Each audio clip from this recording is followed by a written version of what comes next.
क्रमबद्धता यानी सीरिएशन से परिचय। हेलो दोस्तों, मैं हूँ तोता।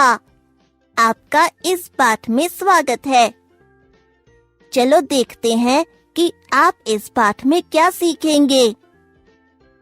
वस्तुओं का क्रम यानी ऑर्डर क्या होता है और विशेषताओं के आधार पर वस्तुओं को एक क्रम में कैसे व्यवस्थित यानी अरेंज किया जाता है। सुबह का समय है और छोटू अभी नींद से जागा है। वह उठ के सबसे पहले अपने दांत ब्रश करता है, फिर वह नहाता है। नहाने के बाद वह पाठशाला जाने के लिए तैयार होता है। फिर वह सुबह का नाश्ता खाकर दूध पीता है। तो यह है छोटू की सुबह की गतिविधियों का क्रम, यानी हर सुबह वह यह सब गतिविधियां एक के बाद एक इस क्रम में करता है। चलो बच्चों, सुबह नींद से जागने के बाद और पाठशाला के लिए घर से निकलने से पहले आप जो गतिविधियां करते हो उन सबको एक एक करके एक कागज पर लिखो। आप सुबह उठने के बाद सबसे पहले जो गतिविधि करते हो उसे सबसे पहले लिखो। उसके बाद जो अगली गतिविधि करते हो फिर उसे लिखो और इसी तरह पाठशाला के लिए निकलने से पहले घर पर जो भी गतिविधियां करते हो उन सब को लिखो। यह है आपकी गतिविधियों का क्रम। क्या आपकी गतिविधियों का क्रम छोटू के क्रम से मिलता है?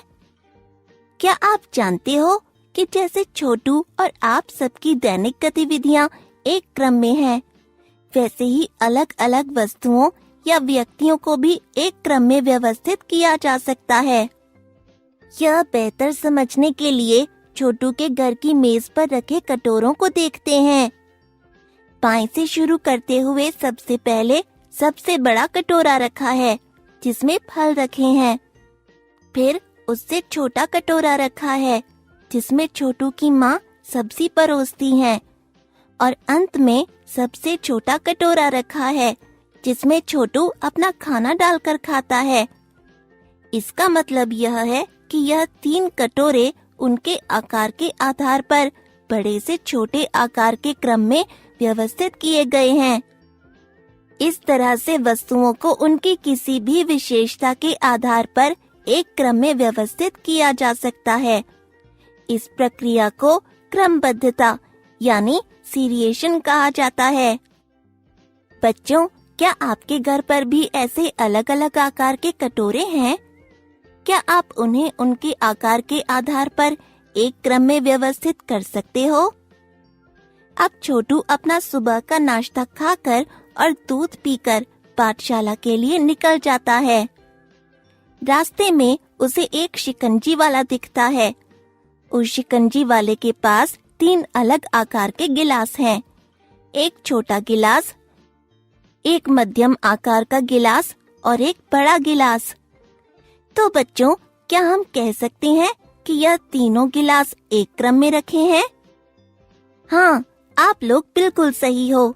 यह गिलास भी कटोरे की तरह एक क्रम में रखे हैं। बाएं से शुरू करते हुए सबसे पहले सबसे छोटा गिलास रखा है, उसके बाद मध्यम आकार का गिलास रखा है और आखिरी में सबसे बड़ा गिलास रखा है। इसका मतलब यह है कि तीनों गिलास उनके आकार के आधार पर छोटे से बड़े आकार के क्रम में रखे हुए हैं। समझे? छोटू का मन ललचा जाता है और वह शिकंजी वाले से एक छोटे गिलास में शिकंजी मांगता है। फिर वह शिकंजी जल्दी से पीकर अपनी पाठशाला की ओर चल पड़ता है। तो बच्चों, आज के लिए बस इतना ही। इस वीडियो में हमने जाना कि वस्तुओं का क्रम क्या होता है।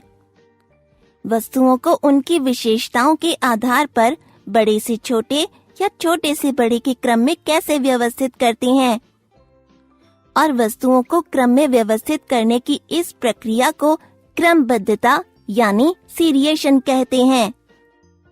अगली वीडियो में हम क्रमबद्धता यानी सीरिएशन के कुछ और उदाहरण देखेंगे। तब तक आप लोग अपने आसपास की वस्तुओं को उनकी विशेषताओं के आधार पर अलग अलग क्रम में व्यवस्थित करने का अभ्यास निश्चित रूप से करना।